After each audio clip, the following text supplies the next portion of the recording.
กลับไม่ได้แน่นอนที่หลงทางรักกลับยากนักจะนักบังอ่อนหัวใจของพี่ล้มจอดหลงแรมรอนหนทางรักหลงทางยังกลับบ้านได้จะดึงดื่นแค่ไหนยังกลับได้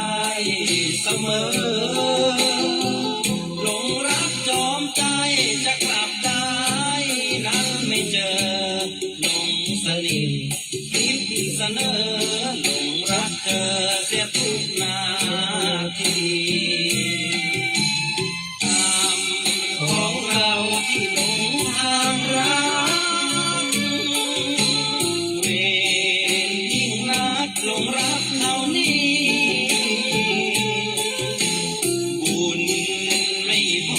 แล้วหนอ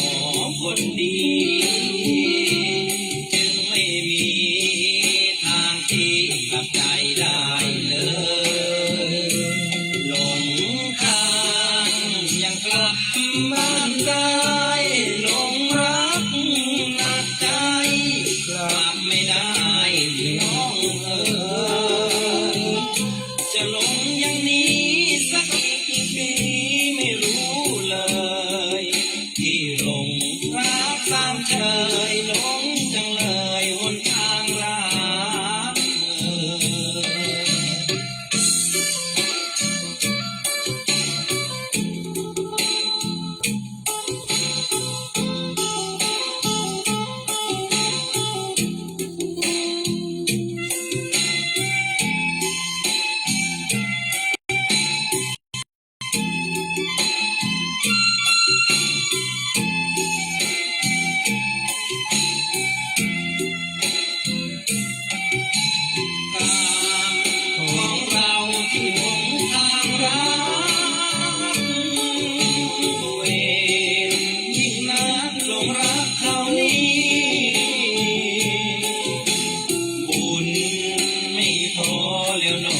คนดีจึงไม่มีทางที่กลับใจได้เลยหลงทางยังกลับบ้านได้หลงรักหนักใจกลับไม่ได้น้องเอ๋ย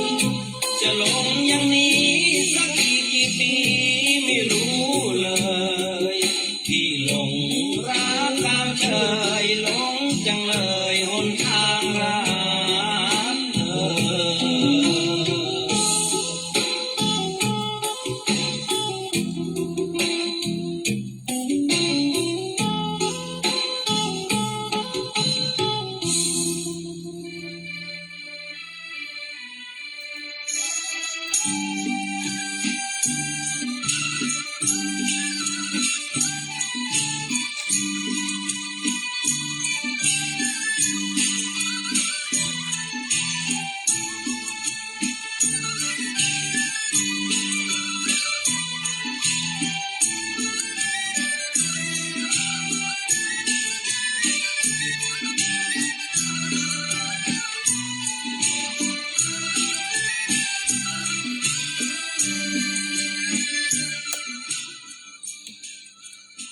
อันการงาน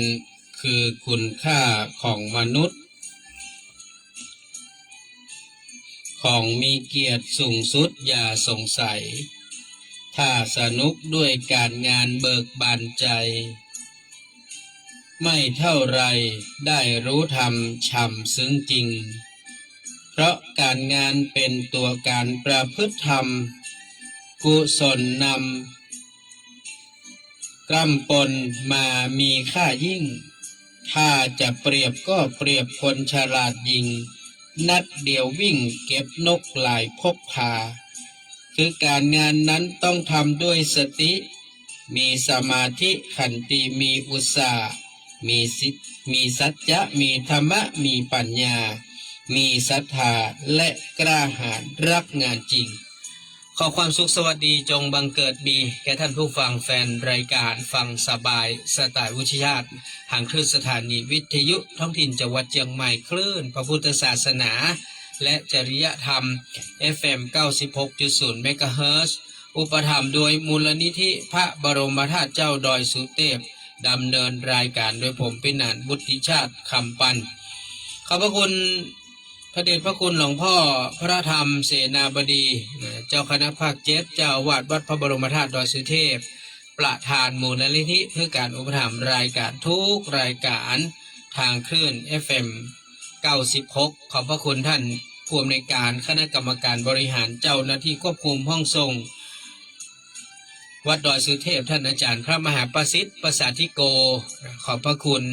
ท่านพระครูเจ้าอาวาสวัดหนองกายเจ้าหน้าที่ควบคุมห้องทรงวัดหนองกายเจ้าหน้าที่ควบคุม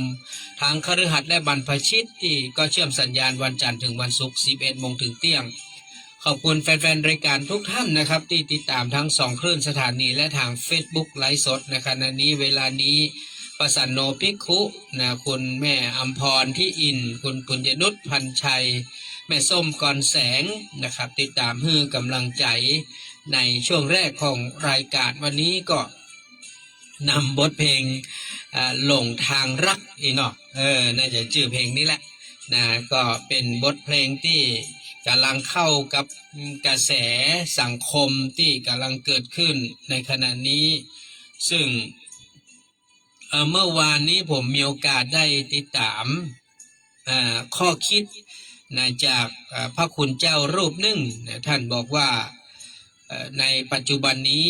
ในข่าวคราวที่เกิดขึ้นต่างๆนานาตอนนี้เราก็จะมุ่งไปที่พระสงฆ์นะที่จริงแล้วบางครั้งเราอาจจะมีความเข้าใจที่ไขว้เขวนะเข้าใจที่มันบ่ตรงกับความเป็นจริงคำว่าพระสงฆ์ในที่นี้เนี่ยมันหมายถึงหมู่คณะนะหรือว่าอาจจะหมายถึง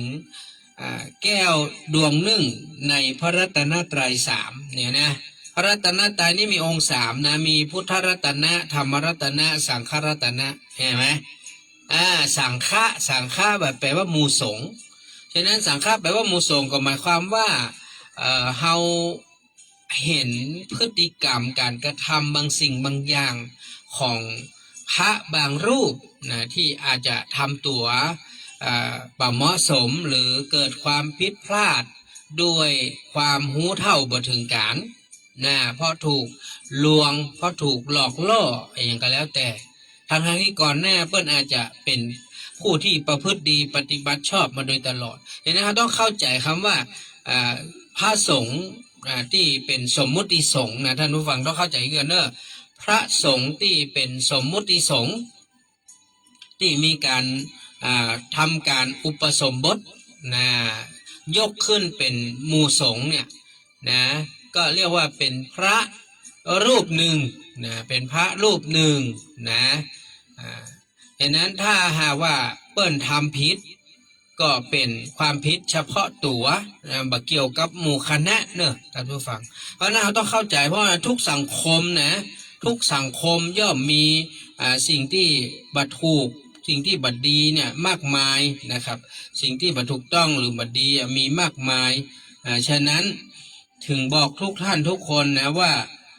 ชีวิตคนเฮาทุกวันนี้เฮาจะไปมุ่งประเด็นใดประเด็นหนึ่งบ่ได้เฮาต้องดูทั้งหมดก็คือมันเป็นหมู่คณะนะหมู่คณะที่เปิ้นทำผิด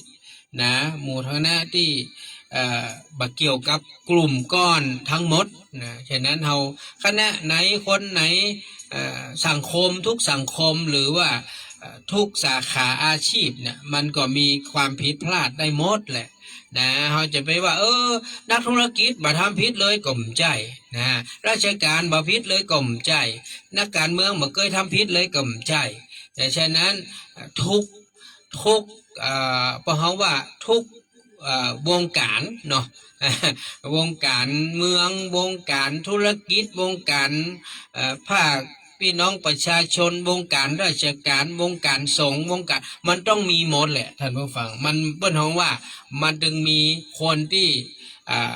บดีคนที่ทำตัวบ่เหมาะบ่ควรมันปะปนอยู่กับกลุ่มกับคณะมันดึงมีอาจจะด้วยอาศัยยศศักดิ์อาศัยฐานะอาศัยอย่างหลายๆอย่างที่เป็นตัวเพิ่นเฮาว่าเป็นตัวเพิ่นเฮาว่าเป็นอย่างเป็นแบ็กเนาะเป็นแบ็กเป็นผนังเป็นผนังผนังเป็นผนังเล็ก เป็นผนังเล็กเนี่ยคอยคุ้มครองป้องภัยฮื้อเบิ้นตราบใดที่ความผิดนั้นมันบ่ชัดเจนความผิดมันบ่เกิดขึ้นเหมือนอย่างที่เราเห็นนะที่มีการตัดสินโทษคนที่กระทำผิดกฎหมายบ้านเมืองก็ถึงจะใหญ่โตมากใดก็จ้างท้ายที่สุดก็บ่มีใครหนีกฎหมายบ้านเมืองได้ หรือต่อให้ท่านหนีกฎหมายบ้านเมืองได้ท่านก็บ่สามารถหนีกรรมหนีเวรที่ท่านทำได้ อันนี้มันเป็นเรื่องที่เราต้องทำความเข้าใจให้ถูกต้องฉะนั้นเวลาที่เราจะว่าหรือเราจะกันแน่กันแหน่อย่างกันแล้วแต่นะครับเราก็ต้องคิดกันให้ดีนะว่าสิ่งที่เปิ้นทำนั้นมันก็เป็นความผิดเฉพาะตัวเฉพาะตนแต่ถ้ารูปใดรูปหนึ่งที่มีตำแหน่งหน้าที่อันนี้ก็แน่นอนครับเป็นเจ้าวาดนะเป็นผู้ปกครองก็จะมีข้อหา157คือการละเว้นหรือว่าอย่างเนี้ยนะต่อหน้าที่เนี่ยนะครับมันมีหน้าที่ไงคนที่มีตำแหน่งหน้าที่นี่คือรับภาระหน้าที่เป็นแบบนี้นะเวลาไปตั้งเจ้าอาวาสตั้งเจ้าคณะต่างๆเนี่ยนะหรือตั้งสมณศักดิ์เนี่ยมันจะมีคำหนึ่งที่เราจะได้ยินบ่อยๆเลยว่าให้ท่านจงรับภาระธุระเนี่ยรับภาระธุระนะหมายความว่าบ่ใช่มาได้เฉพาะตำแหน่งหน้าที่ยศศักดิ์แต่ต้องมีภาระหน้าที่ที่ต้องประพฤติปฏิบัติโดยอันนี้ก็คือก็จะมีความผิดมาตรา157นะท่านฟังนะนี่มันเอาหมดเลยนะหมายว่าฝ่ายบ้านเมืองหรือฝ่ายสงฆ์ฝ่ายมันจะมีหมดแต่ตอนนี้ก็เป็นที่น่าวางใจได้ส่วนหนึ่งตอนนี้ทางรัฐมนตรีประจำสำนักนายกรัฐมนตรีที่มาดูแลเรื่องของสำนักงานพระพุทธศาสนาเปิ้นก็พยายามเร่งตอนนี้ออกข้อบังคับมาต่อไปนี้เนี่ยจะให้พระทุกวัดเนี่ยนะครับได้ทำบัญชีรายรับรายจ่ายส่งให้กับทางสำนักพระพุทธศาสนาสำนักงานพระพุทธศาสนาจะเป็นคนออกแบบมาให้แบบฟอร์มแล้วจะต้องส่งรายงานทุกปีอาจจะต่อไปอาจจะมีการเข้มงวดนะครับเรื่องของการทำรายงานว่ารายรับเท่าใดรายจ่ายเท่าใดของวัดทั้งหมดบัญชีต่างๆของวัดก็ต่อไปจะต้องผ่านบัญชีธนาคารเพราะจะได้มีการตรวจสอบได้นะครับ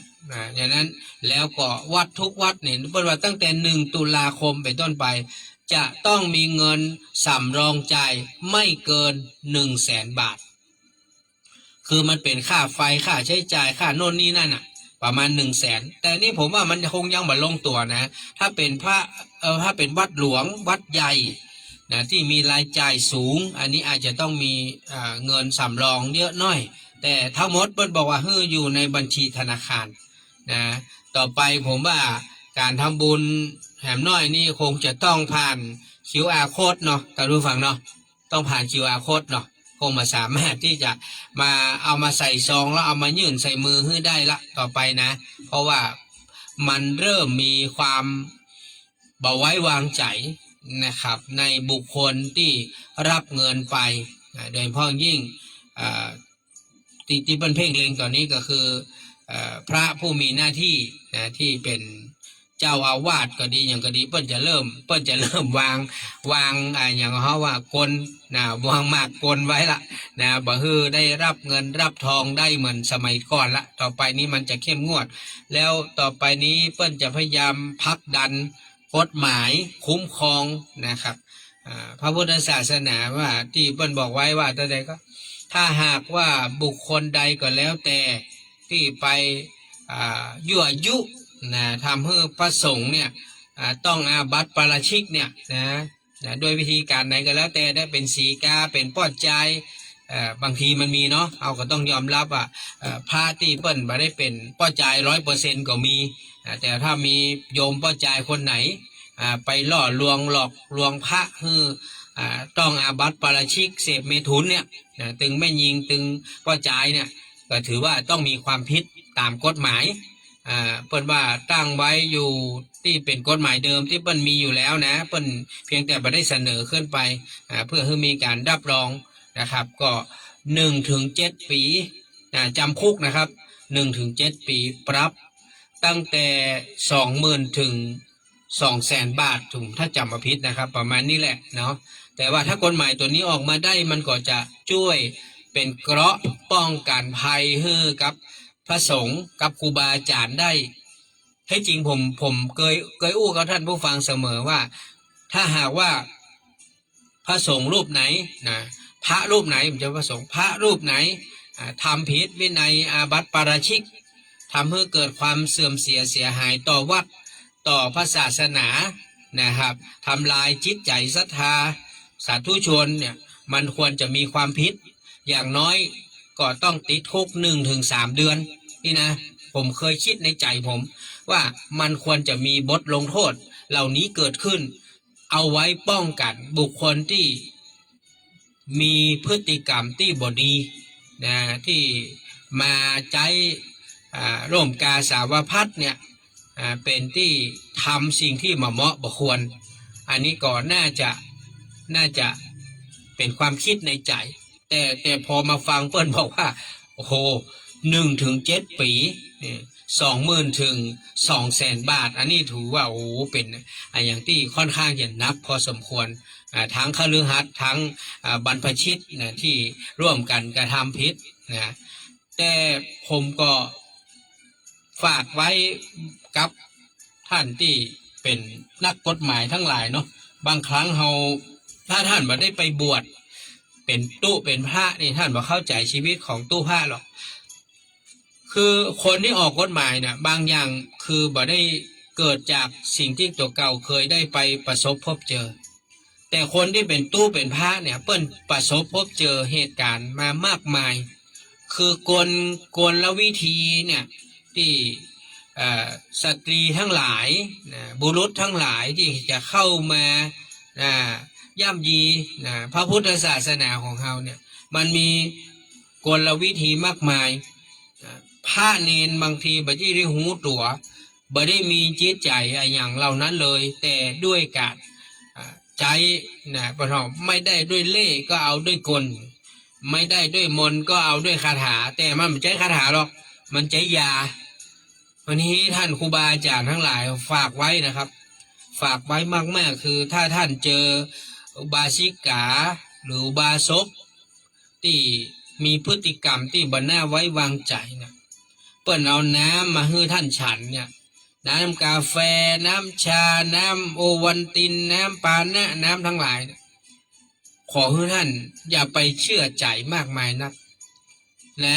เฮาดูพฤติกรรมเขาแล้วมันน่าไว้วางใจอย่าไปเชื่อใจเขาไปรับน้ำเขามาฉันมาดื่ม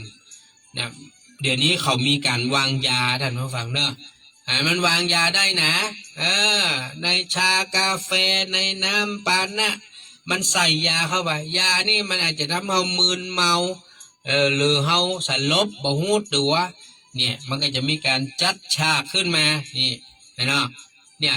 ที่โดนกันเนี่ยหลายท่านหลายคนที่บ่ฮู้เนื้อฮู้ตัวเนี่ยเพราะว่า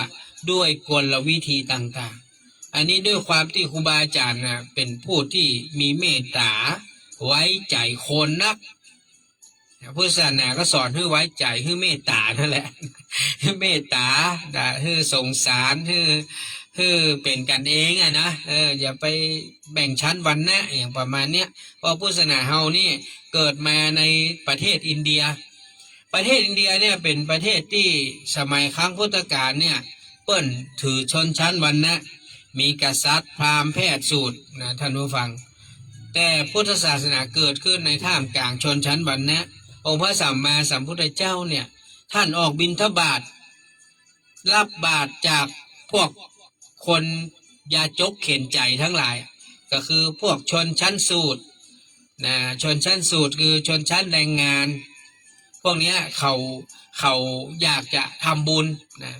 ถ้าจะเปรียบไปเปรียบมาก็เหมือนอย่างพี่หนานวุฒิชาตินี่เนาะถ้าเป็นอยู่อินเดียนะน่าจะเป็นชนชั้นประมาณนี้แหละชนชั้นผู้ใช้แรงงานนะรับจ้างหากินนี่นะประมาณเนี้ยเพราะว่าเป็นชนชั้นสูตรนะครับทีนี้ชนชั้นสูตรเนี่ยถือว่าเป็นชนชั้นที่ต่ำที่สุดนะกษัตริย์พราหมณ์แพทย์สูตรนะกษัตริย์ก็คือผู้ปกครองประเทศเนาะเจ้าฟ้าเจ้าแผ่นดินพราหมณ์ก็คือพวกนักบวชทั้งหลายแพทย์ก็คือพ่อค้านะพวกพ่อค้านักธุรกิจทั้งหลายถ้าเป็นบ้านเฮากับหมู่ในห้างทั้งหลายนี่แหละนะหมู่ที่มีกิจการมีงานก็เลี้ยงไม่เลี้ยงทั้งหลายเนี่ยเพราะว่าชนชั้นแพทย์นี้ไม่ใช่แพทย์ผู้รักษาไม่ใช่นะ มันใจสระแอพอพานสอฤาษีนะสอฤาษีนะหาแพทย์ตัวนี้นะมันใจสอฤาษีนะครับฉะนั้นสูตรเนี่ยก็คือพวกชนชั้นอย่างหมู่เฮานี่แหละนะครับผู้ใช้แรงงานก็มีความรู้สึกว่าเห็นพระพุทธเจ้ามาบวชเนาะเจ้าชายทั้งหลายลูกเศรษฐีทั้งหลายมาบวชแล้วมาบิณฑบาตมารับอาหารเนี่ยมันเป็นอย่างที่แบบปราบปลื้มใจได้ใส่บาตรกษัตริย์เนาะอดีตเป็นกษัตริย์มาก่อนนี่นะพุทธเจ้าเฮานี่นะได้ใส่บาตรหมู่พระบรมวงศานุวงศ์เนาะอย่างพระอานนท์หลายองค์เนี่ยก็เป็นเจ้าชายมาก่อนเนี่ยได้ใส่บาตรลูกเศรษฐีขหบดีทั้งหลายมันเป็นอย่างที่มันปลื้มใจเนาะเปิดมาเดินรับบาตรรับอาหารจากคนทุกข์คนยากอย่างเงี้ยเนี่ยมันเป็นความปลื้มใจท่านผู้ฟังฉะนั้นก็ถึงบอกท่านผู้ฟังว่าพุทธศาสนาเนี่ยมันเกิดขึ้นมาเพื่อที่จะทำลายเรื่องของชนชั้นวรรณะนะท่านว่าแต่กับบะแต่ในทางพระพุทธศาสนาเนี่ยในทางพุทธศาสนาเนี่ยภิกษุหรือว่าตู้เจ้าเนี่ยมีศีล227เวลาเป็นลูกเจ้าฟ้าเจ้าแผ่นดินอย่างในหลวงเนาะอย่างในหลวงรัชกาลที่9เนาะท่านมาออกบวชท่านคือพระราชินีปฏิบัติหน้าที่แทนท่านมาจากกษัตริย์นะพอมาบวชในพุทธศาสนาท่านก็มีศีล227พระราชโอรสนะก็คือในหลวงองค์ปัจจุบันเนี่ยรัชกาลที่10เนี่ยพระองค์ก็เคยมาบวชนะเป็นลูกเจ้าฟ้าเจ้าแผ่นดินมาบวชก็มีศีล227ลูกเศรษฐีทั้งหลายนะเมื่อเนี่ยผมเห็นมีเปิ้นสวดเพราะมากเป็นลูกเศรษฐีแสนล้านนะท่านผู้ฟังพ่อแม่เพิ่นนะ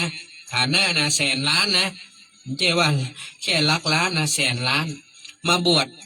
ก็มีศีล227เหมือนกันเป็นภิกษุเหมือนกันคนที่มาจากคน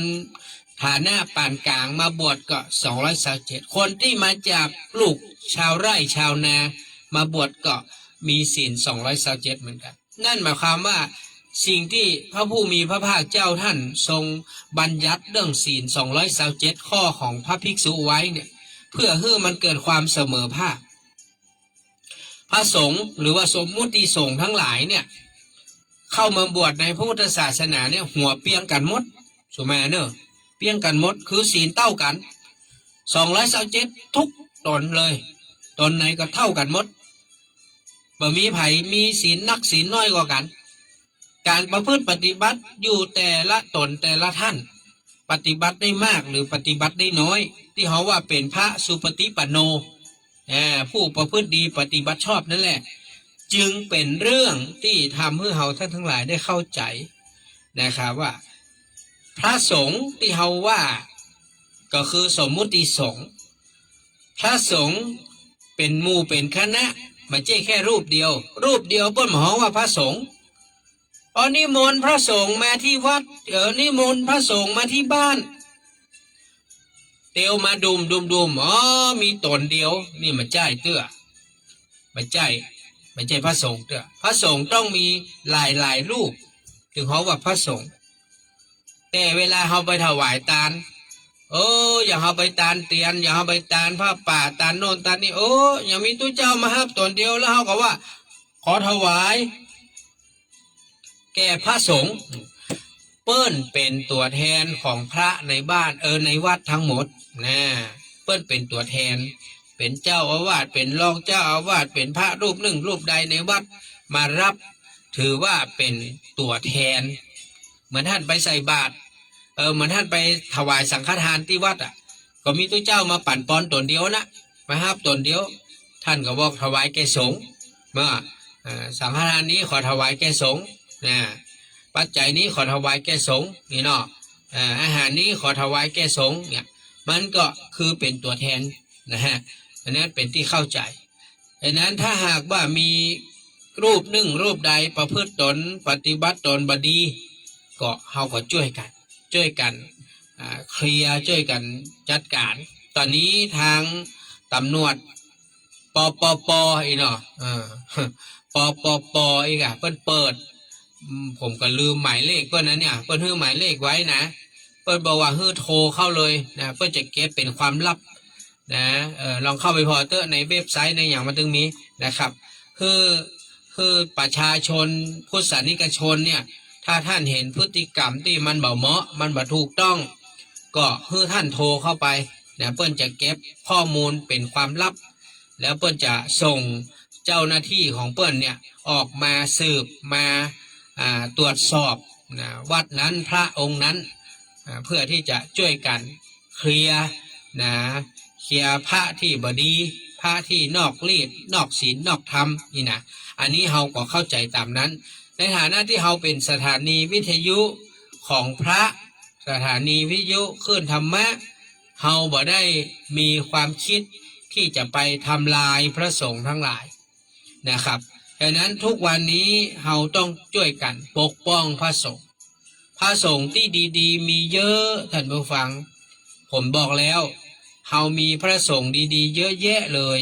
เต็มไปหมดกู้วัดกู้วาเนี่ยแต่ว่าเราก็บ่ค่อยให้ความใส่ใจบ่ค่อยให้ความสนใจดังนั้นเราจะดูอย่างไรว่าพระสงฆ์วัดนั้นเป็นพระประพฤติดีปฏิบัติชอบเปิ้นบอกว่าให้ดูที่ศีลาจริยวัตรศีลาจริยวัตรศีลาแปลว่าศีลดูที่ศีลของเปิ้นนะเปิ้นมีศีลจริยวัตรคือการประพฤติปฏิบัติตนเปิ้นดีงามงดงามนะเป็นผู้ประพฤติตนเรียบร้อยเป็นผู้สมถะเป็นผู้บ่ยึดติดถือมั่นในยศศักดิ์อย่างเงี้ยนะคือเปิ้นเป็นพระตั้งแต่เป็นตัวเจ้ามาจนมาเป็นเจ้าอาวาสจนมาเป็นเจ้าคุณจนมาเป็นเจ้าคณะผู้ปกครองจริยวัตรพฤติกรรมของเปิ้นเหมือนเดิมบ่ได้มีอย่างเปลี่ยนแปลงเลยยังคงเหมือนเดิมยังเป็นตุ๊ปี้ตุ๊ป่อตุ๊อุ้ยตุ๊ลุงเหมือนเดิมเพราะพระก็คือพระผมไปเห็นที่เปิ้นเอามาโพสต์ที่หลวงพ่อพุทธทาสภิกขุเปิ้นได้รับสมณศักดิ์พัดยศเปิ้นละอ่อนคนหนึ่งมันนั่งกำพัดยศหรือเปิ้นแล้วเปิ้นก็นั่งข้างๆเปิ้นมากำเองนะเปิ้นละอ่อนคำเปิ้นบอกว่าพัดยศหรือสมณศักดิ์เนี่ยเป็นสิ่งที่เจ้าฟ้าเจ้าแผ่นดินท่านพระราชทานให้นะก็เป็นเครื่องหมายเป็นตัวบ่งบอกยิ่งพระที่ได้รับตำแหน่งนะเป็นเจ้าคณะผู้ปกครองเป็นเจ้าคุณเป็นผู้รักผู้ใหญ่เนี่ยจากในหลวงเปิ้นมอบหมายภาระหน้าที่ให้ ก็ยิ่งต้องทำงานให้หนักนะเพื่อที่จะช่วยกันทำนุบำรุงเผยแผ่พระพุทธศาสนา อันนี้คือหลวงพ่อพุทธทาสเปิ้นว่ายิ่งได้ตำแหน่งยศศักดิ์ยิ่งต้องระมัดระวังนะทุกอย่างนักขึ้นกว่าพระทั่วไปนะเพราะพระทั่วไปนี่มันบอกใครได้มีใครสนใจเนาะเรียกว่าบอกค่อยอยู่ในสายตาเพราะเป็นพระครูเป็นเจ้าอาวาสเป็นพระผู้ปกครองนี่เป็นเจ้าคุณนี่นะคนกับเพ่งเลงเบิ้ลเนี่ยผมว่าเราเอาไปมานี่น่ากลัวเหมือนกันนะ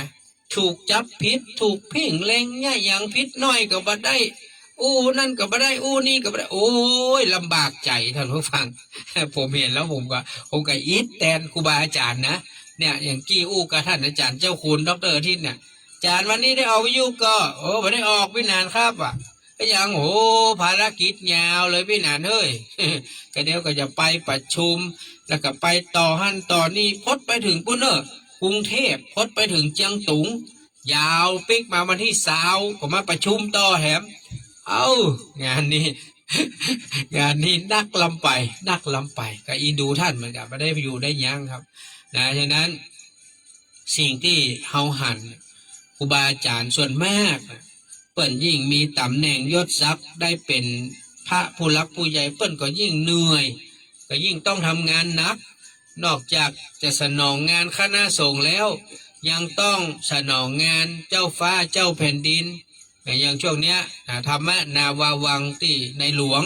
ทรงพระราชทานเนี่ยท่านก็เน้นย้ำให้ครูบาอาจารย์ทั้งหลายช่วยกันเผยแพร่ช่วยกันบอกช่วยกันสอนให้ประชาชนนะครับได้ช่วยกันทำให้เกิดการกระจายของธรรมะของพระองค์ท่านที่ได้ศึกษาเรียนรู้มาอันนี้ก็เป็นภาระที่ต้องทำดังนั้นสิ่งที่เฮาท่านทั้งหลาย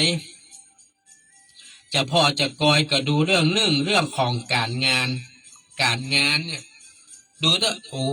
ยนักงานหลายครูบาอาจารย์นะโอ้เป็นเจ้าอาวาสต้องมาดูแลพระเนนเถรชีนะมาดูแลทุกอย่างน้ำไฟค่าใช้จ่ายต่างๆแล้วก็ยังมาต้องเป็นเจ้าคณะเป็นพระผู้ปกครองแถมก็ต้องรับภาระหน้าที่เพิ่มขึ้นไปแถมนะครับท่านไปคิดเนอะว่าโอ้หลายตำแหน่งนะเป็นเจ้าอาวาสเนาะเป็นพระครูเป็นเจ้าคุณเป็นเจ้าคณะโน่นนี่นั่นโอ้เงินเดือนถ้าจะหลายเนอะมันนักเนอะท่านผู้ฟัง เปิ้นให้เงินเดือนในตำแหน่งใดตำแหน่งหนึ่งเท่านั้นเองไม่ได้ให้ทุกตำแหน่งนะเนี่ยมันการทำงานเพื่อพระศาสนาเนี่ยมันไม่ได้มีเงินเดือนมากมายมันจะมีเงินเดือนมากมายเจ้าคณะเจ้าอาวาสนี่เงินเดือนนี่น้อยกว่าพ่อหลวงบ้านก่อนเนอะ น้อยกว่าพ่อหลวงบ้านก่อนนะทางที่ก็คุมหมู่บ้านหนึ่งก็มีวัดเดียวเนาะเงินเดือนนี่จะน้อยกว่าพ่อหลวงบ้านก่อนนะ ไม่ใช่นักนะเจ้าคณะตำบลเนี่ยถ้าเปรียบเป็นตังเจ้าโลกเขาก็เป็นกำนันนะเพราะดูแลวัดหลายหมู่บ้านก็เหมือนกับป้อกำนันนะเจ้าหน้าอำเภอก็เหมือนนายอำเภอเจ้าหน้าจังหวัดก็เหมือนผู้ว่าราชการจังหวัดนะฮะอันเนี้ยคือต้องดูแลหมดเลยนะภาระหน้าที่แต่เงินเดือนไม่ได้มากเหมือนเจ้าบ้านเนอะเพราะเขาว่านิตยพัฒน์คือเป็นการถวายก่าอาหารก่าลดก่าลาก่าขึ้นเหนือล่องใต้อย่างประมาณนี้แหละมันไม่ได้มากมายท่านผู้ฟังมันดึ้มปอรวยนะมันปอรวยแต่ว่าพระบางทีอยู่ได้ก็เพราะว่ากิจนิมนต์นะสถานนิมนต์ไปงานโน่นนี่นั่นแล้วเปิ้ลก็ใส่ซองถวายนี่บ่ได้ไอ้ที่พออยู่ได้นะพออยู่ได้ส่วนเงินวัดก็มันจะได้มาจากกฐินนะปีละครั้งมีผ้าป่าแล้วแต่ศรัทธาแล้วก็จะมีเรื่องของบางวัดที่เปิ้ลมีพื้นที่เนาะคือศรัทธาเจ้าบ้านได้เจ้าเนาะเป็นที่ค้าขายเป็นที่อยู่ที่อาศัยอย่างเงี้ยมันก็อาจจะมีรายได้ตรงนี้งอกเงยขึ้นมา อันเนี้ยนอกนั้นมันก็บ่มีหยังถ้าวัดเล็กวัดน้อยมันก็ไม่ใช่มีรายได้หยังนะเดือนหนึ่งก็ได้เงินมาเท่าใดอะแต่ว่าการน้ำค่าไฟก็ต้องจ่ายเหมือนเจ้าบ้านจ่ายหน่วย5 บาท10 บาทก็ต้องจ่ายเท่ากันก็ไม่ใช่ว่าอ๋ออันนี้เป็นวัดการน้ำค่าไฟลดเกินราคาบ่มีจ่ายเท่ากันเนอะอินเทอร์เน็ตโทรศัพท์จ่ายเท่ากันหมดเปิ้นไม่ได้ว่าพระนี่จะได้อภิสิทธิ์พิเศษบ่มีได้เท่ากันฉะนั้นทุกๆวันนี้บางครั้งเฮาเนี่ยในฐานะที่เป็นเจ้าบ้านผมจึงเน้นย้ำเสมอนะว่าเฉพาะอย่างยิ่งหมู่อุบาสิกาทั้งหลายหรือเฮาว่าสีกาเนี่ยเวลาท่านเข้าวัดเข้าวาเนี่ยถ้ามันมีป้อจาอยู่ตัวเนี่ยก็บอกควรอยู่ใกล้พระใกล้ตุ๊เนาะเฮามือแห้งหน่อยหนึ่งนะอย่าไปใกล้เปิ้นอย่าไปจิไปกำเปิ้นอย่างแม้กระทั่งทุกวันนี้เหมือนกันนะที่บางทีผมเห็นแล้วผมก็อินดูครูบาอาจารย์ที่มีญาติโยมสีกาอุบาสิกาเนี่ยขอเปิ้นมัดฝ้ายมัดมือเนี่ยที่จริงทุกวันนี้เฮาก็ขออินดูเปิ้นเหมือนกันเนาะมันก็บ่ใช่ว่าหน้าที่ของเปิ้นนะอันนี้ก็เฮาก็บ่ฮู้จะว่าจะได้อย่างเดี๋ยวนี้อย่างวัดดอยสุเทพเฮาเนี่ยที่มีญาติโยมมาขอมัดมือเนี่ยเปิ้นจะมอบหมายเพื่อจะมีป้าน้อยป้าหนานนั่งข้างๆตัวเจ้าโยมจะมัดมือกะเอาตัวเจ้าเอาไฟยื่นให้ป้าน้อยป้าหนานมัดมือให้โยมนะบ่ให้ผ้ามัดให้ถ้าป้าใจนี่มัดให้ได้ป้าใจมัดให้ได้แต่ไม่ยิงเปิ้นบ่ให้มัดนะให้ป้าน้อยป้าหนานมัดแทนนะอันเนี้ยก็เป็นการช่วยอนุเคราะห์สงเคราะห์นะทำให้พระเฮาบ่ต้องผิดศีลผิดธรรมนะเพราะอย่าลืมว่ามันมีข้อหนึ่งว่าจับต้องกายหญิงเนาะจับต้องกายหญิงเนี่ยไปจิไปต่ำใส่เนี่ยนะเจตนาหรือบ่เจตนากับหัวเฮากับบ่หัวเนาะเนี่ยมันก็อาจจะทำให้เกิดผิดศีลผิดธรรมเรื่องของการอนุเคราะห์สงเคราะห์ท่านเห็นก็เวลาเฮาถวายของพระถ้าเป็นสีกาเป็นอุบาสิกาเนี่ยหมายว่าคนหนุ่มคนเฒ่าพระเปิ้นจะมีผ้าผืนหนึ่งเปิ้นเอาผ้ารับประเคนเพื่อจะผ้าวางไว้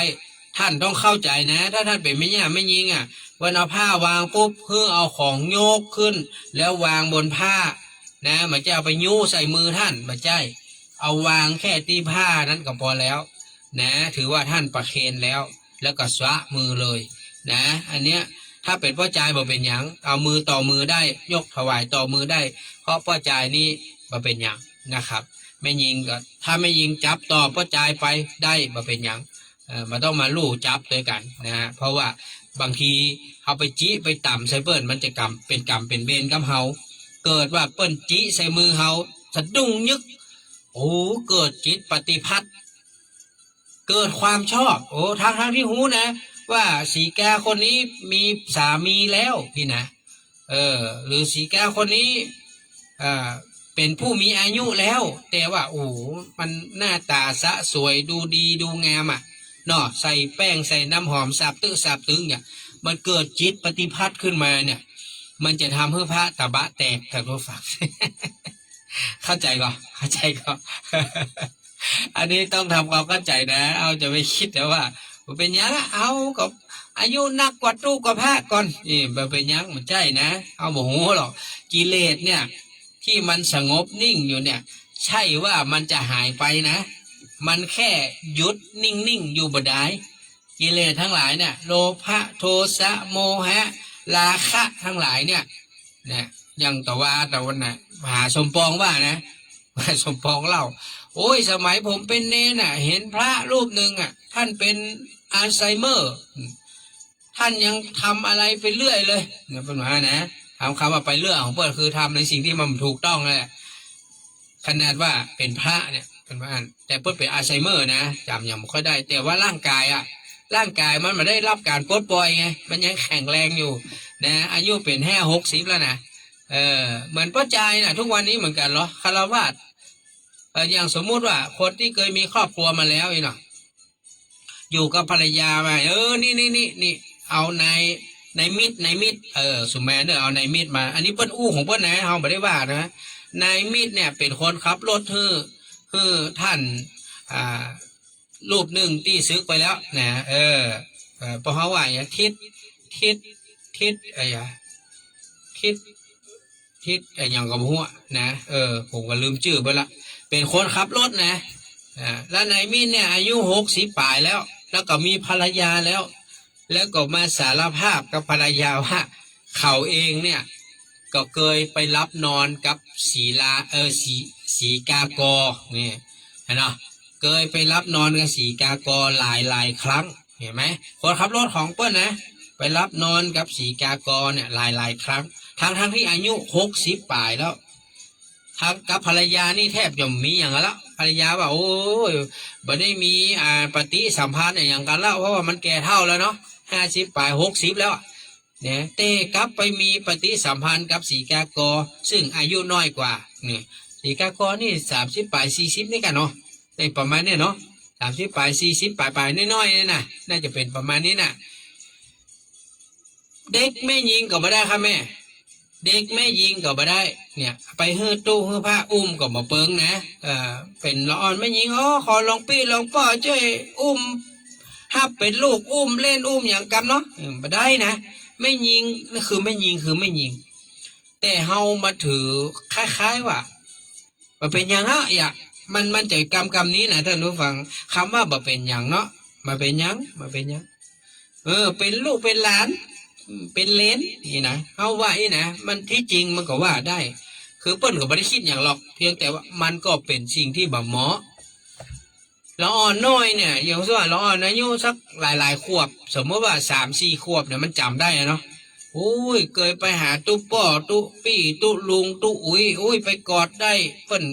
อุ้มเปิ้ลอย่างเฮาได้ทีนี้มันก็จะเรื่องกลายเป็นเรื่องธรรมดาไปเหี้ย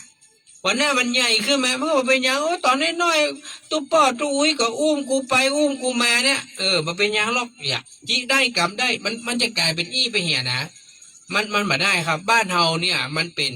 เปิ้นเฮาว่า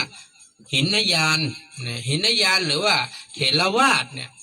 มันมาเหมือนอย่างตังเกาหลีญี่ปุ่นตังที่เบตหรือตังที่ไหนที่เปิ้นสามารถที่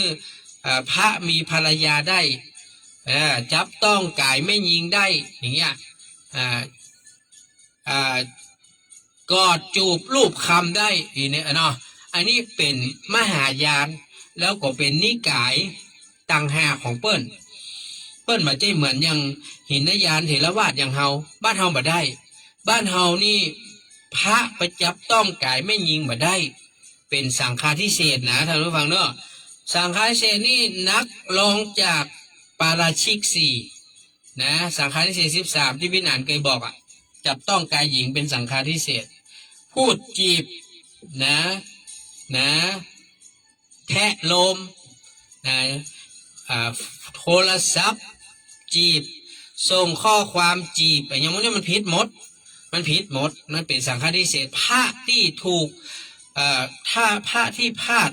เป็นสังฆาทิเศษต้องไปเข้าปริวาสกรรมอย่างน้อย10 วันนะครับนะไม่ใช่ว่าอันนี้แค่กระทงเดียวนะถ้าเกิดทำซ้ำ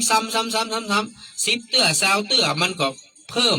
เวลาที่เฮาหันก็เวลาเปิ้นจับยับคนไอคนเนี้ยมันเข้าไปลักของในสวนเปิ้นโอ้ช่วงนี้ลำไยมันนักโอ้เป็นอย่างเด็ดไปสักปุ๊ก2 ปุ๊กมันก็เก็บไปวันละปุ๊ก2 ปุ๊ก5 วัน5 ปุ๊ก10 วัน10 ปุ๊กเจ้าของมันไปจับได้โอ้ไอ้นี่มันลักลำไยกูไปหลายรอบละไปแจ้งความยับเวลาที่ศาลตัดสินข้อหาลักทรัพย์1 ปุ๊ก1 กระทง1 ปุ๊ก1 กระทงยกตัวอย่างเช่น1 ปุ๊กมีความผิดข้อหาลักทรัพย์หรือว่ามีความผิดติดคุก1 เดือนอีเนาะถ้ามันเอาไป10 วัน10 ปุ๊กก็เอา10 กระทงจาก10จาก1 เดือนก็เป็น10 เดือนอย่างเงี้ยมันเป็นอย่างนั้นนะพ่อยแม่เหยเวลาพระเปิ้นผิดศีลเนี่ยสังฆาทิเศษเนี่ยเปิ้นเนี่ยเราถึงเห็นเนาะจะมีพระจากอีสานพระจากหลายที่เปิ้นไปออกเดินทางเพื่อไปเข้าปริวาสหลังออกพรรษาอันก็เปิ้นจะไปเข้า ปริวาสวัดนั้นวัดนี้หันวันนั้น10 วันนั้น10 วัน10 วันเพื่อเปิ้นอย่างเปิดการคัดเกลาตัวเก่าเป็นการลงโทษตัวเก่าเพื่อให้ตัวเก่านั้นพ้นเสียจากมลทินความผิดทั้งที่รู้ตัวและไม่รู้ตัวจริงๆเปิ้นบอกว่าให้นับตั้งแต่วันที่รู้ตัวยกตัวอย่างเช่นวันนั้นไปจิใส่แม่ยิงคนหนึ่งแล้วเกิดปฏิพัทธ์เกิดความพึงพอใจอันเนี้ยนะอันเนี้ยเนี่ยเพราะว่าผิดละแล้วบ่หูคิงลืมไปไปนึกได้ผ่านมาเป็นเดือนนึกได้นับตั้งแต่วันที่นึกได้วันนั้นเป็นต้นไปจนกว่าจะได้เข้าปริวาสกับถือว่าเอาวันเวลานะบวกไปเรื่อยๆเช่นกว่านึกได้ปุ๊บกว่าจะได้ไปเข้าปริวาสผ่านไปได้3 เดือน3 เดือนนี่มันเท่ากับ90 วันเนี่ย90 วันท่านจะไปเข้าปริวาสที่ไหน90 วันมันมีไผให้เข้าอ่ะเปิ้นจะเข้าวันละ10 วันท่านต้องไปเข้า9 ครั้ง9 ครั้งก็คงเป็น9 วัดวัดนี้10 วันวัดปุ้น10 วันวัดปุ้น10 วันนึกจึงไม่การล่าปริวาสเกิดขึ้นท่านผู้ฟังภาคทางอีสานเนี่ยเปิ้นชอบมากเปิ้นชอบมาล่าปริวาสทางบ้านเฮาภาคเหนือเนี่ยบ้านเฮานี่มีจัดเป็นวัดหลายวัดนะที่เปิ้นมีชื่อเสียงในการจัดปริวาสถ้าเหล่านี้ก็จะไปขอเข้าปริวาส10 วันเพื่อให้ตัวเก่าพ้นจากความผิดพ้นจากมลทินทั้งหลาย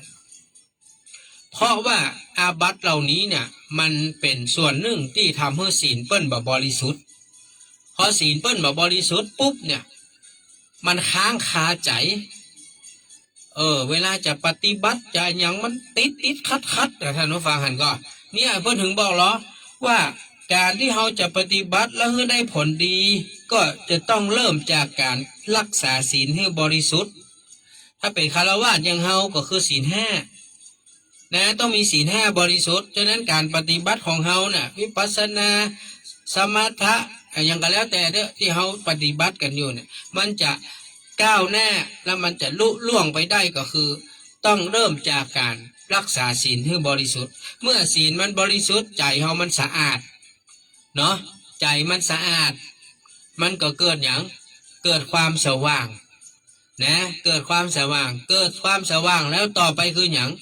เกิดความสงบสะอาดสว่าง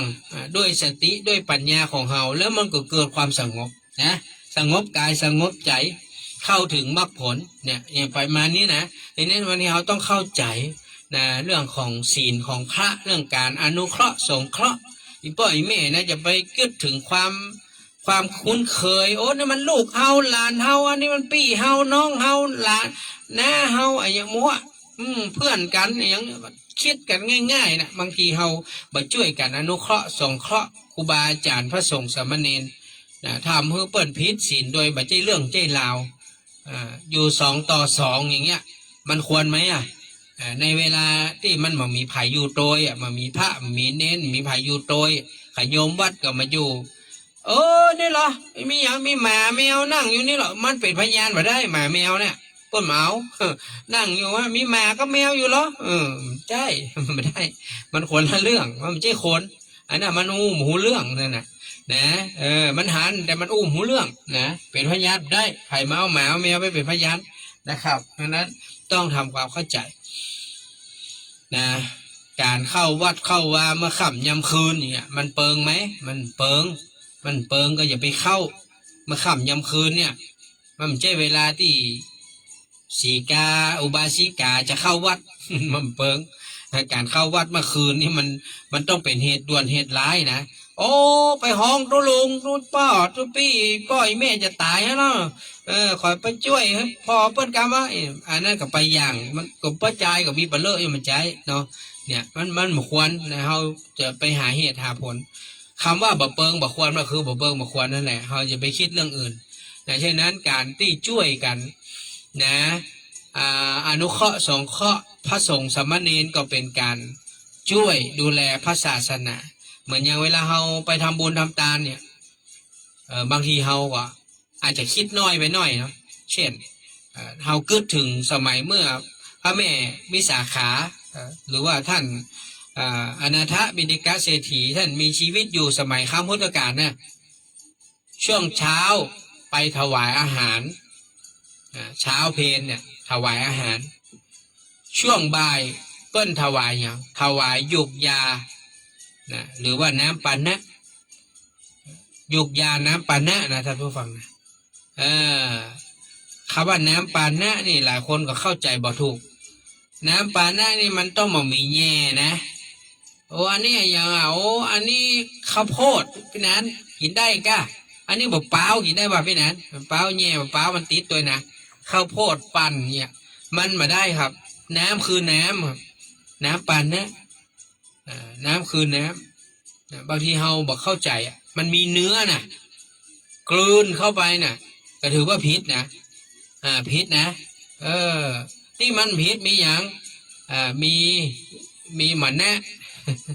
หมันนะข้าวเย็นเนี่ยมะขามป้อมอันนี้มันเป็นยาครับหมันนะมะขามป้อมสมัยน้อยๆสมัยผมเป็นด้วยเจ้ามีเนนน้อยอาจารย์ครับผมหิวครับหิวก็ต้องอดทนเอาเนนน้อยมันนี่มันเป็นเวลายามวิกาลมันไม่ใช่ค่ำใช่มืดด้วยแล้วครับตอนนี้มันเป็นบ่ายไปได้ครับก็บ่ายนั่นนะเพราะว่าเลยเที่ยงมาคือยามวิกาลวิกาลโภชนาเวรมณีสิกขาปะทังสมาธิยามีน่ะเน้นมหันต์กะ4เน้นมี10ข้อน่ะห้ามฉันอาหารของคบเคี้ยวในยามวิกาลหรือเลยเที่ยงไปแล้วเนี่ยจนถึงพวกมื้อนี้6 โมงเช้ามันน่ะง่ายๆเน้นมาเข้าใจผมหูแต่ว่าขึ้นต้นด้วยมะกินได้หมดครับอันยังมะขามป้อมมาอย่างมานะครับมานะแล้วเน้นจะกินอย่างผมกินม่าครับม่านี่เป็นเส้นนะมาใจนะมาใจมันกินมาได้นะมันดึงมีสปะนะท่านผู้ฟังเน้นน้อยนะเอาก็ยังยอมรับมันพลาดดูร้อนเนาะแล้วก็หิวนะมีเนนอยู่จนนึงมันเอามาม่าเนี่ยส่งน้อยๆนะมันย่ำมันใส่พริกใส่เครื่องหมดละย่ำแล้วมันบัดได้มัดอย่างว่องไว้มันเอาไปซุกไว้ที่หมอนมันนะเนาะมาไปซ่อนไว้นะเดี๋ยวเมื่อคืนมันจะเอามาลักกินนะตกดึกมาประมาณมันให้ลืมนะมันง่วงแล้วมันรับไปประมาณสัก3 ทุ่มมันให้นะกระเตียวไปพอนิดน้อยให้ยังอันมดครบหัวผมครับปลากับเอาไฟฉายไปไล่ส่องมันมีมดมาจากไหนตัวมาเป็นเส้นหลอดมดนะข้ามอันไอหน้าต่างขึ้นมาเนาะโอ้เข้ามาที่หมอนเฮ้ยก็เลยไปอยู่อย่างที่หมอนมันมีอย่างก็เลยไปล้วงพอเป็นมาม่าซองน้อยๆนั่นน่ะนะแล้วมันมัดปากมันเอาซุกไว้มันอยากมาลักกินเมื่อคืนบอกว่ามันลืมผมง่วงผมลืมว่ะขบหัวเบิ่นลาแป๊ดนะมันก้ามาแม่มาซุกที่หมอนสักเตื้อหลังจากนั้นมันมาซุกเลยมันว่ามันหลับนะเนี่ยอันนี้คือสิ่งที่เราได้หันว่าอันละอ่อนนะเนาะมันได้เดียงสานะมันหิวมันหิวก็ว่าหิวนะบางคนเล่นเอาไปต้มน้ำแบบที่มีน้ำฮ้อนนะมาใส่น้ำดิบเนี่ยเอาน้ำดิบเขาใส่ รอให้มันอืดนะเนี่ยมันก็มีนะสมัยตะก่อนนะมาเดี๋ยวนี้ถ้าบอกว่ามันมีแล้วก็มาเดี๋ยวนี้ละอ่อนเขาเก่งนะละอ่อนเขาเก่งละดังนั้นทุกๆวันนี้ท่านผู้ฟังการช่วยกันอนุเคราะห์สงเคราะห์พระสงฆ์สามเณรเนี่ยเขาต้องดูยามเช้าถึงเพลถวายอาหารยามบ่ายยามเย็นก็เป็นยาเป็นน้ำปานะได้นะครับต้องช่วยกันอย่าไปทำให้พระให้เนนต้องผิดศีลผิดธรรมโดยไม่ใช่เรื่องใช่ราวต้องช่วยกันนะดังนั้นทุกวันนี้ผมเชื่อว่าคนที่เป็นผู้มีศรัทธามากก็ส่วนมากก็เป็นอุบาสกส่วนมากเป็นอุบาสิกาหรือว่าสีกานี่แหละพระเนนเฮาอยู่ได้ทุกวันนี้ก็เพราะสีกานะอุบาสิกาทั้งหลายนี่แหละเป็นผู้เลี้ยงดูพอกอยใส่บาตรหรือว่าถวายโน่นนี่นั่นส่วนมากก็เป็นหมู่แม่เลี้ยงทั้งหลายเนี่ยเนาะแม่เลี้ยงใหญ่แม่เลี้ยงน้อยทั้งหลายเนี่ยก็ชอบกินชอบทานก็เป็นสิ่งที่น่าอนุโมทนาเพียงแต่ว่าเฮาก็จะต้องรู้สถานะของเฮาการที่เฮาเข้าหาพระหาเนนมากเกินไปต่อให้เฮาจะบอกว่าบ่ได้คิดหยังเฮาเป็นแค่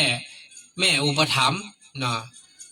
แม่อุปถัมภ์นะก็คือเป็นผู้ที่คอยดูแลซัพพอร์ตลูกพระลูกเนรเท่านี้แหละ แต่บางครั้งอายุที่มันห่างกันมากๆนะบางทีมันก็อาจจะทำให้คนรอบข้างเกิดความเข้าใจนะที่บดีนะหรือว่าอาจจะคิดว่าโอ้คนเฒ่านี่มาล่างมาเมาพระเมาเนนกะนี่กลายเป็นอันไปก็มีนะคนที่มันคิดบดีมันก็คิดบดีนั่นแหละมันไม่ได้คิดว่าโอ้เปิดอินดูเหมือนลูกเหมือนหลานก็บ่คิดอย่างนั้นนะยิ่งวัยใกล้กันซ้ำหายมาเป็นโยมอุปถัมภ์อุปถากให้เราวัยใกล้กันนะแก่กว่ากันสักน้อยหนุ่มกว่ากันสักน้อยซ้ำหายอันนี้ซ้ำโดนเพ่งเล็งนักนะบาอาจารย์ก็เนี่ยก็ต้องระวังหน่อยนะระวังหน่อยเพราะว่าเรื่องมูนี้เฮาบ่ฮู้ว่ามันจะเกิดเหตุเพศภัยขึ้นตอนไหนนะภัยที่น่ากลัวมากก็คือภัยอย่างเนี้ยนะท่านผู้ฟังเห็นก็เราเห็นพระระดับใหญ่ๆพระที่มีชื่อมีเสียงโด่งดังมากมายเลยนะแพ้ภัยสีกาเนี่ยเพราะว่าป่าตายน้ำตื้นอ่ะท่านผู้ฟังผมเข้าใจอ่ะป่าตายน้ำตื้นอ่ะเพราะไอ้หลงกำอู้หลงความใจใส่ใจดูแลเนี่ยมันก็กลายคือคนเฮาเวลามันอยู่ใกล้กันเมินน่ะมันก็จะเกิดความปฏิพัทธ์เนี่ยเพราะว่าความพึงพอใจอ่ะต่อให้ฝ่ายแม่หญิงมากึดอย่างกระจ้างเตอะแต่ฝ่ายเฮาอาจจะมีจิตโอ้เปิ้นมาดูแลปอกก้อยเฮาเปิ้นถ้าจะชอบเฮากล้าเปิ้นถ้าจะฮักเฮากล้าบางครั้งมันก็คิดเอาคนเดียวนะเฮาก็บ่ฮู้เนาะกิเลสบางทีมันพักออกมาโอ้มันทำให้เปิ้นคิดสปะสเปดในหัวเต็มไปหมดนะบางทีมันก็อาจจะทำให้เกิดความเข้าใจผิดได้บางทีพระด้วยความเมตตาก็ให้ความเป็นกันเองนะให้ความคุ้นเคยสนิทสนมเนี่ยมันเป็นเหตุเป็นผลเพราะว่าไม่ให้พระไปสนิทสนมกับอุบาสกอุบาสิกาให้มันมากเนี่ยการที่ไปใกล้ชิดสนิทสนมให้ความคุ้นเคยกันมากๆกับฆราวาสเนี่ยบางทีมันทำให้การประพฤติปฏิบัติตนของพระเนี่ยมันมาอยู่ในร่องในรอยนะท่านฟังมันจะกลายเป็นมันเป็นยังมันกันเองความเคยชินนี่แหละไอ้อย่างที่มันทำบ่อยๆแล้วมันเกิดความเคยชินเนี่ยมันเป็นตัวอันตรายตรอันตรายเนี่ยที่เฮาบ่เข้าใจวันช่วงนี้เฮาขออนุญาตอู้เรื่องมูนี้นะเพราะว่ามันเห็นแล้วมันรู้สึกเศร้าใจบางทีเป็นพระผู้ใหญ่เป็นเจ้าคณะพระผู้ครองอยู่วัดใหญ่ๆวัดที่มีชื่อมีเสียงโอ้มันเล่นเอาวัดใหญ่ๆทั้งนั้นเลยเนาะวัดไร่ขิงอีเนาะวัดโน่นวัดนี้ที่เฮาหันโอ้วัดใหญ่ๆทั้งนั้นวัดที่อู้ออกมาปุ๊บหลายท่านว่าโอ้เฮาเคยไปทำบุญมาแล้วเนี่ยมันไม่ใช่วัดธรรมดานะบางทีก็เป็นวัดหลวงแถมโอ้โหเนี่ยมันเศร้าใจท่านผู้ฟังยิ่งพ่อสีกากอบนี่นะ ขอชาตินะมันอย่ามาร้ายกาจขนาดนั้นนะมันล่อลวงหลอกล่อพระได้จนเต็มไปหมดโอ้ละแต่ละตนแต่ละองค์นี่ก็เป็นผู้ช่วยเจ้าอาวาสเป็นเจ้าอาวาสเป็นเจ้าคณะเป็นพระปกครองเป็นแผ่วเจ้าคุณเนี่ยโอ้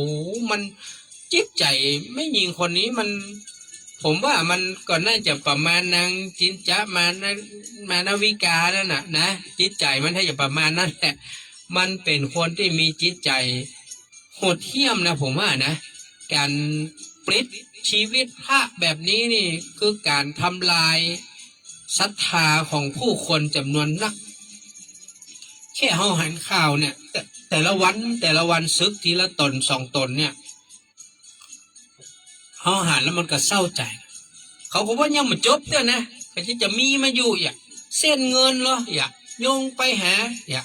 เอาเงินวัดหรือเปล่าเงินส่วนตัวก็บ่ฮู้เฮ้อสีแกกอบเดือดร้อนไปหมดท่านผู้ฟังลองคิดดูแหละทุกวันนี้มันมีใครมีอันจะคิดอย่างเลยนะทุกวันนี้แม้แต่กระทั่งวิญญาณเองเนี่ย ต้องยอมรับเลยว่าโอ้ต้องยอมรับว่าจิตตกนะจิตตกเพราะอย่างเพราะว่าจิตของคนเฮาเนี่ยเวลามันถูกกระทำอยู่บ่อยๆหลายครั้งหลายคราวทั้งที่เฮาก็บ่รู้จักเปิ้นนะ ก็ฮู้จักเป็นบางรูปบางตนนี่เด้ออ่ะผมเคยหันบางรูปบางตนแต่เฮาเคยได้ยินได้ฟังเนาะธรรมะคำสอนของเพิ่นอ่ะมันดีมากๆเลยนะแต่พอเฮามาหันการที่เพิ่นถูกทำลายแบบนี้เนี่ยคือมันเป็นความบ่ยุติธรรมใจเสน่ห์กามมาลาคะเนี่ยเข้าไปจัดการอย่างเงี้ยมันเป็นการมาให้ความยุติธรรมกับเปิ้นสาประพฤติดีปฏิบัติชอบมาเมินนานเป็นหลาย10 ปีอ่ะกว่าจะมาถึงระดับนี้ได้เนี่ยจู่ๆก็มาถูกทำลายแบบเหลือชิ้นดีอ่ะท่านผู้ฟังถ้าเป็นค่ายนะค่ายป้อมเป็นอย่างนี้เรียกว่าโดนระเบิดอ่ะแล้วแฟะอ่ะกับเมืองเขาไว้นะเละตุ้มเป๊ะฉะนั้นขอย้อนกลับมาถึงพ่อแม่ศรัทธาเฮาเนอะขอให้ท่านอย่าได้ละทิ้งศรัทธาความเชื่อมั่นเลื่อมใสต่อพระรัตนตรัยพระพุทธพระธรรมพระสงฆ์คือท่านเชื่อมั่นพระดีๆมีอยู่เยอะมีปะเลอะครับพระดีๆอ่ะนะมีปะเลอะพระที่จะให้เขาได้กราบได้ไหว้ได้กินได้ตานได้ฟังน้ำธรรมคำสอนมีแห่มมากมายนะเขาอย่าได้ท้ออย่าได้ละทิ้งความศรัทธาเลื่อมใสต่อพระรัตนตรัยเพราะว่าพระรัตนตรัยนั้นเป็นแก้ว3 ดวงนะเป็นแก้วที่ประเสริฐแก้วที่เลิศกว่าสิ่งใดๆในโลกนะถ้าบัดนี้จริงนะคงมาอยู่มา 2,600 กว่าปีแล้วนะถ้าอันก็คงล่มสลายไปเมินนานแล้วยิ่งสมัยโบราณกาลสมัยเมื่อพระพุทธเจ้ายังมีพระชนชีพก็ดีหลังจากพระองค์ปรินิพพานไปแล้วก็ตามก็มีพวกนอกรีดพวกนอกศาสนาจ้องทำลายพระพุทธศาสนาของเฮามากมายที่ปุ่นประเทศอินเดียท่านหอนก็มหาลัยนาลันทาเนี่ยแบบโอ้ยใหญ่โตมากบรรเลืออย่างเลยเผาหมดคัมภีร์ทั้งหลายที่เปิ้นจารึกบันทึกไว้ถูกไฟเผาทำลายหมดเนี่ยแต่ก็ยังมีพระอรหันต์ทั้งหลายขีณาสพทั้งหลายเปิ้นก็ช่วยกันกอบกู้พระพุทธศาสนานะส่งต่อมาถึงหมู่เฮาเนี่ยถ้าเฮาเกิดว่า100 ปีนะ100 ปีคือ1 ชาตินะตอนนี้มันผ่านมา 2,600 กว่าปีก็เอา26 ชาติไปคูณก็เท่ากับว่ามันผ่านมา26 ชาติละพระพุทธศาสนาเนี่ยท่านผู้ฟังลองคิดดูเลยถ้ามันแบบเป็นของแท้มันแบบเป็นของจริงพระพุทธบัจเจ้ของจริงพระธรรมบัจเจ้ของจริงพระสงฆ์บัจเจ้ของจริงอยู่มาถึง 2,600 ปีได้ก่อนมาได้ท่านผู้ฟังเพราะนั้นอย่าได้คิดไอ้หยังที่มันบ่ถูกต้องเฮาต้องคิดถึงธรรมคำสอนของพระพุทธเจ้าที่ทรงตรัสไว้ว่าทุกสิ่งทุกอย่างเนี่ยมันเกิดแต่เหตุเมื่อมันมีเหตุมันก็มีเป็นผลทั้งหลายที่มันเกิดขึ้นเนี่ยมันเกิดมาจากเหตุถ้าจะดับก็ปิกไปดับที่เหตุเหตุที่มันเกิดเหตุแห่งทุกข์เหตุของความวุ่นวายทั้งหลายมันยังมีต้นสายปลายเหตุมันอย่างตอนเนี้ยที่เปิ้นจะพยายามช่วยกันเนี่ยว่าจะเย็ดใดช่วยกั้นเกิ้งพระสงฆ์ทั้งหลายเพื่อรอดปลอดภัยนับ 1ก็ดูเรื่องของคนที่ดูแลเงินวัดเย็ดใดบ่ให้เงินวัดมันมีมากมายนับเพื่อมันอยู่ในบัญชีธนาคารจะได้ตรวจสอบได้การถอนเข้าเบิกออกการโอนการหยังมันก็จะได้ง่ายในการตรวจสอบเส้นเงินเนี่ยนะครับแล้วพระก็ไม่ต้องมีเงินในตัวมากมายนักอย่างน้อยก็ป้องกันพวกสีกาที่เป็นนารีพิฆาตทั้งหลายที่ต้องการเข้าหาตู้หาพระที่มีเงินมีทองเนี่ยมันก็ช่วยได้นะระดับ 1ละ ในที่นี้ก็อยู่ที่ครูบาอาจารย์เฮานะว่าจะระมัดระวังตัวเก่ามอกใดบ่ให้ตัวเก่านั้นสุ่มเสี่ยงต่อภัยเหล่านี้ได้นะพอเฮาจัดการสิ่งเหล่านี้ได้ดีแล้วความศรัทธาต่างๆมันก็จะเริ่มคลี่คลายแล้วก็จะเริ่มดีขึ้น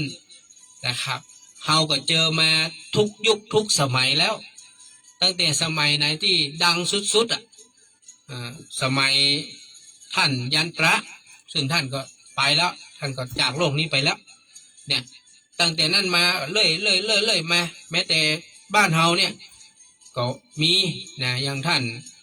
อาจารย์นิกรนี่เนาะก็เฮาก็ฮู้กันอยู่ว่ามันก็เป็นเรื่องเป็นราวที่เกิดขึ้นนะเฮาก็ฮู้เฮาก็หันทุกสิ่งทุกอย่างพัฒนาการต่างๆมันเกิดขึ้นอย่างเงี้ยมันซ้ำแล้วซ้ำแถมมันเป็นหนังที่ฉายแล้วเอามาฉายใหม่ฉายแล้วเอามาฉายใหม่ท่านผู้ฟังมันเป็นอย่างนั้นมันเป็นวัฏจักรนะมันเป็นวัฏจักรดังนั้นเราอย่าได้กลายเป็นคนที่ละทิ้งความตั้งใจเราตั้งใจที่จะทำอะไรอย่างในสิ่งที่มันเป็นคุณงามความดีเราก็จงทำต่อไปนะทำต่อไปนะเพื่อคิดเถอะว่าสิ่งที่เราทำวันนี้ก็ไม่ได้เพื่อคนอื่นก็เพื่อตัวเราเองนะการที่เรา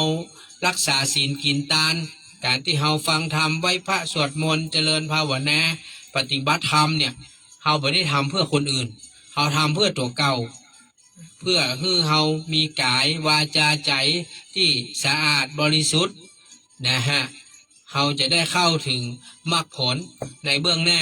เราคิดแค่นี้พอนะเราไม่ได้ไปคิดเรื่องอื่นมากมายบางครั้งเราไปคิดเรื่องโน้นเรื่องนี้นักมันก็ทำให้จิตใจเรามันเป็นทุกข์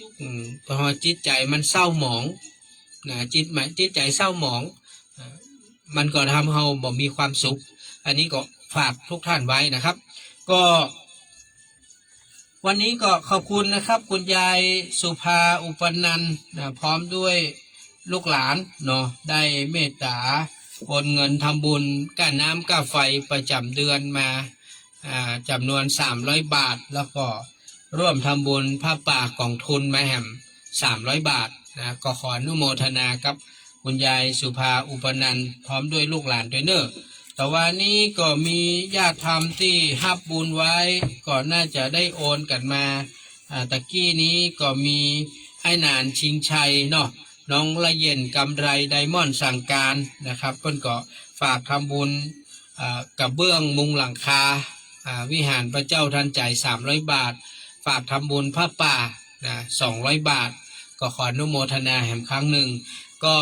อย่างที่อู้กันไปนะครับเราก็มีปฏิบัติธรรมทุกวันเสาร์ที่วัดอินทขินเวลาบ่ายโมงถึง4 โมงแรงนะครับตลอดพรรษาวันนี้ก็ฝากพี่สาวเดี๋ยวเนอะว่าไดครับนาริสดับคนให้แล้วนะจ๊ะสาธุนะ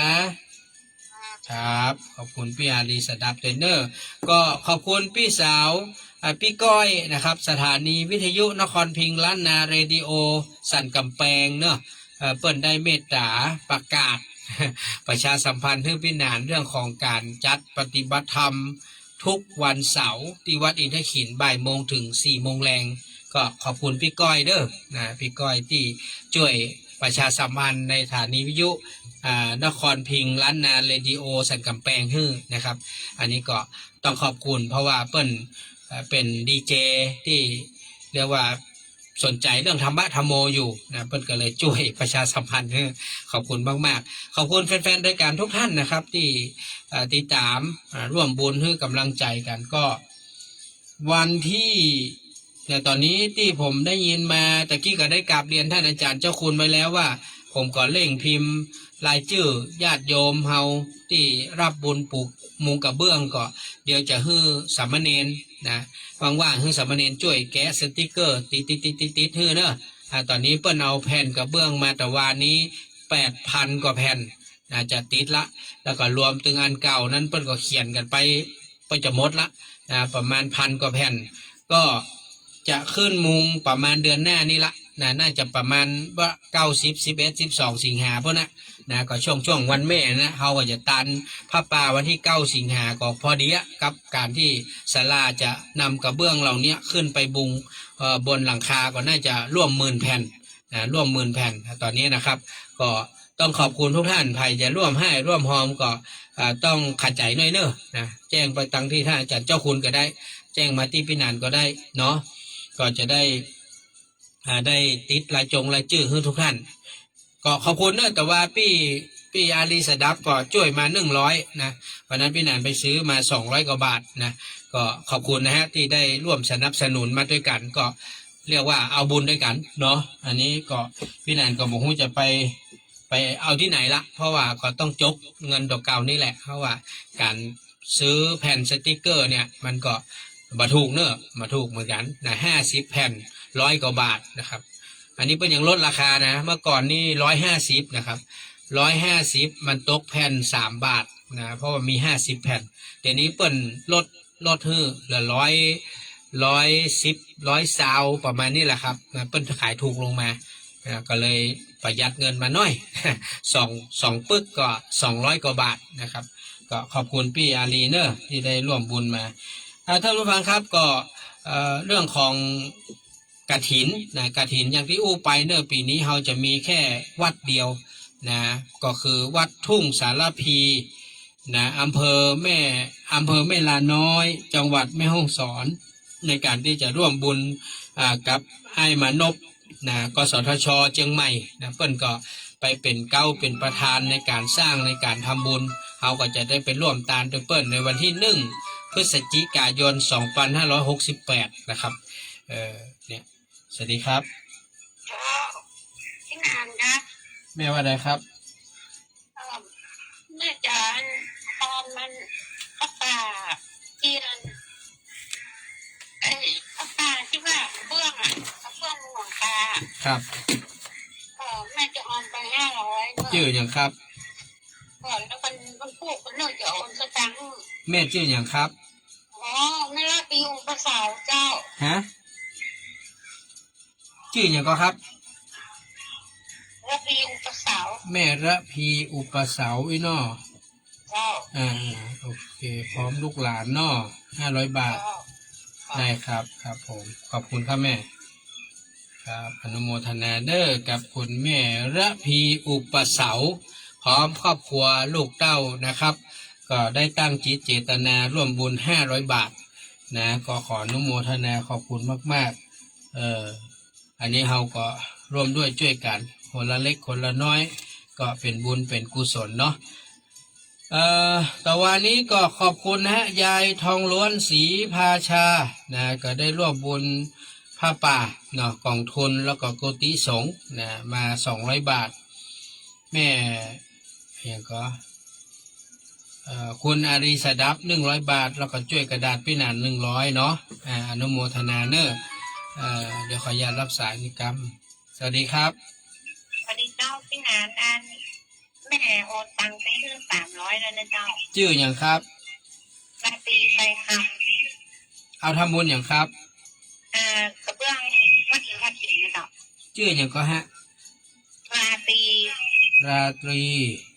ทรายคำเนาะครับเนาะเจ้าพร้อมด้วยครอบครัวเนาะเจ้าครับ300 บาทเนาะครับเนาะเจ้าโอนไปแล้วนะเจ้าก็สาธุครับโมทนาเนอครับขอบคุณคุณแม่ราตรีทรายคำเนาะพร้อมกับครอบครัวลูกหลานนะได้ร่วมบุญมา300 บาทก็ขออนุโมทนาบุญท่านผู้ฟังครับวันนี้ก็จริงๆรายการคุยธรรมก็รวดกันไปแล้วแบบนี้นะเพราะว่าที่จริงพี่นันก็จะต้องจบรายการไปละแต่ว่ามันเข้าซุปมาเลยมาร่วม20 นาทีนะก็คงขอลารายการฟังสบายไปก่อนเนาะเดี๋ยวก็ค่อยว่ากันในส่วนของคุยธรรมต่อขอบคุณอนุโมทนาบุญทุกคนทุกท่านนะครับที่ได้เมตตาให้การติดตามรับฟังรายการตั้งแต่ต้นนะครับก็คงจะต้องได้เอารายการล่ำลาท่านผู้ฟังไปก่อนครับขอบคุณอนุโมทนาบุญทุกท่านสวัสดีครับ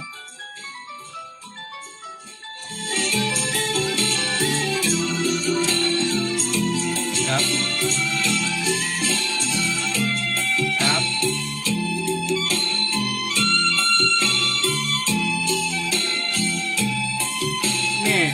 ศรีชัยธาครับ หลง เท่าไหร่ครับแม่ ยังกลับบ้านได้ ครับได้ครับแม่ หลงรักปากใจ ครับได้ครับได้ครับ ไม่ ได้ครับ แน่ ครับแม่ขอบคุณครับมาต้องกันนะครับเดี๋ยวผมจะรู้เองครับ ชนะบังมอน ครับแม่ หัวใจของพี่นี่จอด ค ห รั ล บ งแรมร้อน ขอบคุณครับ ทางรักหลงทางยังกลับบ้านได้จะดึกดื่นแค่ไหนยังกลับได้เสมอหลงรักจอมใจจะกลับได้นั้นไม่เจอหลงสนิทคิดเสนอหลงรักเจอเสียทุกนาทีกรรมของเราที่หลงทางรักเวรยิ่งรักหลงรักเท่านี้ บุญไม่พอแล้วหนอคนดี จึงไม่มีทางที่กลับใจ